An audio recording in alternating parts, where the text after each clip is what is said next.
sur l'archipel de Mayotte. Nous sommes 8 jours après le passage dévastateur du cyclone Chido. Une seule certitude, le retour à la normale va prendre des semaines ou des mois. 90% de la population sera reliée à l'eau courante à partir de ce soir, mais seulement 8 heures par jour et 2 jours sur 3. Toujours aucun bilan précis et des blessés qui sont désormais accueillis dans un hôpital de campagne bâti en 24 heures à Mamoudzou. Récit des envoyés spéciaux de BFM TV, Nicolas Coadou et Thomas Touché. L'hôpital de campagne qui vient d'être installé, qui est en train d'être installé ici à Mamoudzou, commence à prendre forme. Regardez, il y a une petite dizaine de tentes pour l'instant qui ont été mises en place. Alors ce que vous voyez, c'est ce qu'on appelle la base vie. C'est ici que vont loger les logisticiens, les médecins, les personnes qui vont s'occuper de cet hôpital.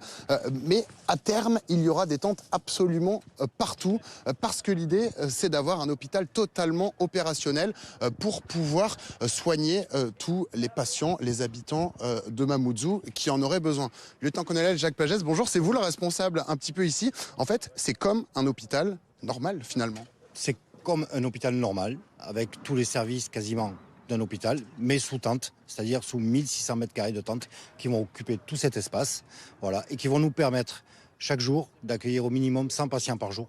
Et on peut aller au-delà. On pourra hospitaliser une quarantaine de patients en continu, avoir un service d'urgence, avoir une unité de radiologie, d'imagerie médicale, une maternité, 8 lits de réanimation et 2 blocs opératoires en pleine capacité pour pouvoir aider les collègues de l'hôpital local. Il était indispensable cet hôpital de campagne? Oui, l'hôpital local n'est plus en pleine capacité et il y avait le besoin de venir l'appuyer et on va travailler en pleine complémentarité avec eux pour le transfert des patients et pour les délester qui soufflent un peu. Ouverture à partir de mardi, c'est ça? À partir de mardi matin, l'hôpital fonctionnera à plein régime. Merci beaucoup, lieutenant-colonel. Voilà, vous le voyez, tout est en train de se mettre en place ici. Et il est indispensable, cet hôpital de campagne, parce que l'hôpital de Mamoudzou, le seul ici, il a été déjà très endommagé par le cyclone. Et il y a un afflux de patients, notamment les habitants des bidonvilles, qui certains n'osent pas forcément venir se faire soigner à l'hôpital, qui pourront venir ici recevoir des soins. On imagine que dès mardi, il y aura un afflux considérable de patients qui viendront ici réaliser des examens médicaux ou des soins de premières urgences. Bonjour Alexandre Joissard. Bonjour. Merci d'être sur le plateau. Vous êtes adjoint du Centre opérationnel de gestion des crises de la sécurité civile. Bonjour Aurel Gage. Bonjour. Médecin urgentiste et consultant santé BFM TV. Je me tourne vers tous les deux dans un instant, mais avant cela, le terrain avec Patrick Millan. Merci de participer à nos échanges. Vous êtes le directeur général de Kwesi TV. Est-ce que vous nous confirmez ce qu'on tentait d'expliquer et ce que nous donnent les chiffres, à savoir que concernant l'accès à l'eau, il y a véritablement du mieux? Alors oui, je vous le confirme. Hein, juste avant ce plateau, avec les équipes, on a essayé de joindre les différentes communes de Mayotte pour savoir si oui ou non la promesse du ministre de l'Intérieur, qui consiste à dire que 90% de la population va bénéficier d'eau aujourd'hui, eh bien on a vérifié. Je peux vous dire que du côté de Petite-Terre, Pamandzi, oui, il y a de l'eau, mais attention, quand je dis qu'il y a de l'eau, c'est qu'il y a de l'eau 1 heure ou 2 heures dans la journée. Et hop, on bascule à une autre commune après. Mamoudzou, la majorité des quartiers de Mamoudzou ont retrouvé l'eau, du côté de la convalescence, du côté des 100 villas. En revanche, du côté de certaines zones de Pamandzi, du côté de Vaïbé et notamment le nord de l'île, toujours pas d'eau. Les zones qui aujourd'hui ont de l'eau, ce sont les zones où il y a le plus de population, bien évidemment. Donc moi je dirais, avec les calculs qu'on a pu faire, on est à 60% du territoire, hein, et 80% de la population. Ce qui veut dire clairement que je pense sincèrement que la promesse de Retailleau, du ministre de l'Intérieur, sera respectée ce soir pour arriver à ces fameux 90%. Patrick, une dernière question plus large. Vu d'ici, on a le sentiment qu'il y a une véritable logistique qui s'est mise en place ou qui commence à être mise en place. On parle de ponts aériens, de ponts maritimes. Est-ce que c'est quelque chose que vous constatez? Est-ce que c'est assez efficace? Est-ce que c'est inefficace? Est-ce que c'est encore insuffisant? Alors, le pont aérien, c'est drôle d'en parler comme ça parce que, vous savez aussi bien que moi, sinon mieux que moi, les ministres ont toujours l'habitude de nous reprendre, nous les journalistes, en nous disant « Attention, les mots ont un sens et attention aux mots que vous utilisez ». Eh bien oui, aujourd'hui j'ai envie de dire la même chose, mais j'ai envie de leur dire à eux parce que le pont aérien a aussi un sens. Il suffit de prendre le dictionnaire. Qu'est-ce que veut dire un pont aérien? Pour mémoire, on est en 1949. Le pont aérien qui a servi pour sauver les Berlinois de l'encerclement à l'époque, hein, était de 1398 avions par jour et de 12 849 tonnes par jour. Ça, c'était un pont aérien. Aujourd'hui, les 4 avions qui viennent quasi régulièrement de la Réunion, moi j'appelle ça un ravitaillement aérien, mais pas un pont aérien. Merci beaucoup Patrick Mignon d'avoir été avec nous pour nous faire évidemment un état de la situation sur le terrain. Alexandre Joissard, évidemment on constate la difficulté, on sait que sur le coup pour reprendre la comparaison, Berlin, Mayotte, situation évidemment compliquée, on sait que Mayotte et l'archipel est assez isolé, mais comment vous décririez la situation une semaine après ? Alors la situation est en évolution favorable, notamment sur l'arrivée des secours et sur notre capacité à transmettre de l'eau, des vivres et aussi d'avoir des secouristes au contact de la population. Dans les zones les plus reculées pardon, oui, parce qu'on a vu que c'était extrêmement compliqué dès qu'on rentrait. C'est d'ailleurs le travail qu'on a coordonné hier ensemble avec le centre opérationnel, mais en échange évidemment avec le COS, le commandement des opérations de secours, et la préfecture de Mayotte, qui est en coordination sur place. 3 objectifs. Premier objectif, créer des trinômes, c'est-à-dire des secouristes qui vont aller au contact de la population. Là, on avait la difficulté d'avoir ce comptage-là, d'avoir la possibilité d'avoir les blessures légères, notamment traitées. Et dans ce cadre-là, à Mayotte notamment, des blessures légères, des coupures pourraient, au bout de quelques jours, amener à des blessures plus importantes. C'est le travail qui a été mené hier, il va être poursuivi aujourd'hui. On augmente le nombre de secouristes qui vont dans les bangas, dans les zones qui étaient inaccessibles jusqu'à présent. Le deuxième travail, on a parlé de l'eau. On a un module de potabilisation de l'eau, de traitement de l'eau qui avait été projeté. Ce module-là, il créait de l'eau depuis 24 heures. Ce sont avec des pastilles, c'est ça ? Notamment avec du matériel lourd qui permet de créer cette eau potable.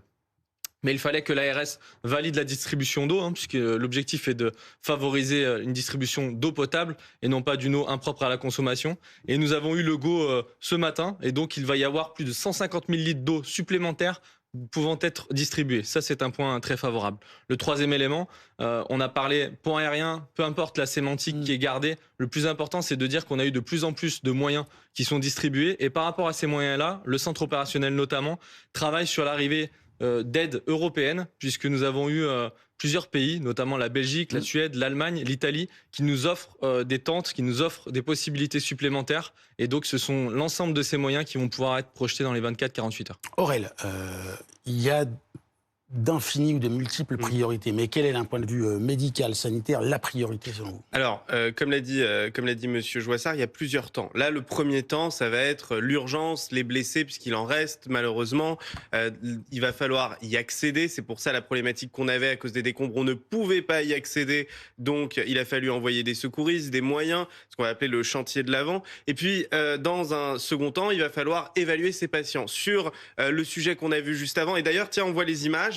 Ici, on voit un hôpital de campagne de Mamoudzou. Un hôpital de campagne de Mamoudzou, mais qui vraiment témoigne du génie civil français et de ce que fait la sécurité civile, puisque ça paraît être juste des tentes. Moi, je vous dis la vérité, on pourrait dire c'est juste des tentes, ça met 5 minutes à être installé. On met un matelas et on s'allonge et puis on récupère, mais c'est pas ça du tout. Sauf que c'est pas du tout ça. Très franchement, c'est-à-dire que la technologie à l'intérieur, l'idée, c'est un centre qui est totalement opérationnel, où vous allez avoir, d'un point de vue organisationnel, à la fois un secteur chirurgical, puisque là on a des polytraumatisés, donc potentiellement il faut les opérer, un secteur médical, il y a des patients qu'il faut suivre pour l'hospitalisation, et un secteur logistique. C'est un camp qui est totalement indépendant, qui peut se déployer partout. Vraiment, c'est rassurant. C'est à peu près 80 lits d'hospitalisation en théorie, avec un secteur de chirurgie. Et l'idée dans ce genre de situation, alors qu'on n'avait pas ça sur Mayotte, c'est d'avoir un hôpital relais. On emmène le blessé, on le met là, on le relaye, potentiellement on fait des soins de réanimation, on fait des soins de chir, ensuite on l'envoie à Mayotte, ensuite on l'envoie à la Réunion. Vraiment, c'est impressionnant. C'est de la médecine de guerre, dans l'installation, sur la forme comme sur le fond. Ça ressemble à ça. C'est de la médecine de catastrophe, ça c'est une évidence.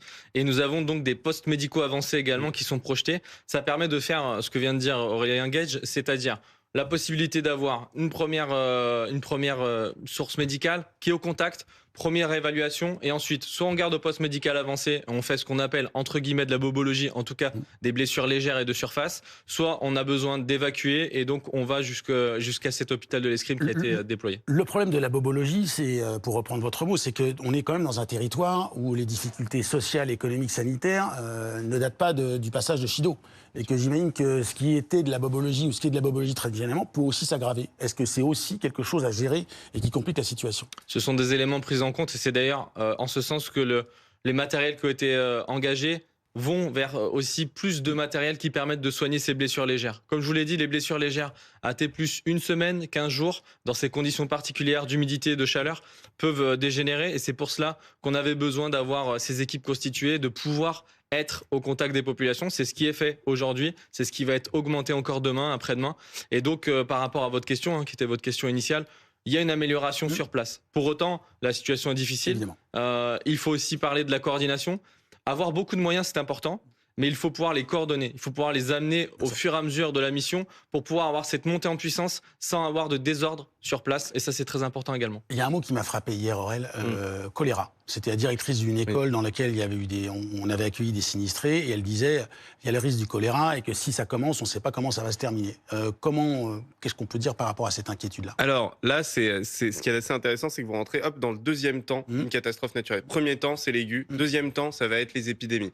Là, on a entendu potabilité de l'eau, c'est l'une des premières problématiques. Seconde problématique, conservation des aliments. Les aliments sont apportés. La troisième problématique, c'est le risque épidémiques sur des épidémies sous-jacentes ou alors qui sont dormantes. Concernant le choléra, évidemment, ils surveillent ça comme du lait sur le feu. C'est une pathologie qui va se transmettre via des déjections humaines dans de l'eau non potable. Il faut savoir que le directeur du Centre national de recherche du choléra a été rassurant, même s'il y a eu une épidémie à Mayotte. Pour l'instant, pas de nouveaux cas recensés sur les îles aux alentours. Donc, il n'y a pas dans l'immédiat, le risque fort n'est pas là. Je le redis, dans l'immédiat, le risque fort n'est pas là. Cependant, on le guette. Et cependant, c'est exactement ce que fait actuellement les différentes instances publiques. Toujours aucune idée du bilan. Qu'est-ce que vous disent les équipes? Parce qu'on a l'impression que c'est une catastrophe sans corps. On voit on voit quelques blessés, mais on voit très peu de corps. Ce bilan va être affiné dans les prochains jours, parce que justement, on arrive sur certaines zones dans lesquelles on n'avait pas pu être projeté jusqu'à présent. Rencontrer les populations, on prend aussi les éléments, on doit les vérifier, puisqu'il y a eu plusieurs rumeurs et à chaque fois, ces rumeurs ont été soit diminuées, soit carrément écartées sur la présence de corps. Donc, c'est le travail qui est réalisé et piloté par la préfecture de Mayotte. Il y a des effectifs, là aussi je tiens à le dire, on parle beaucoup des sauveteurs, ils sont présents en nombre, mais aussi on a toute une coordination, un panel de professions qui est représenté sur l'île, avec de nombreuses équipes qui ont été directement à Mayotte, d'autres qui travaillent depuis La Réunion et celles qui travaillent depuis Paris, avec notamment cette cellule interestale de crise qui marche à plein régime, week-end, nuit y compris. Merci beaucoup Alexandre Jouassard d'avoir été sur le plateau. Merci beaucoup Aurel.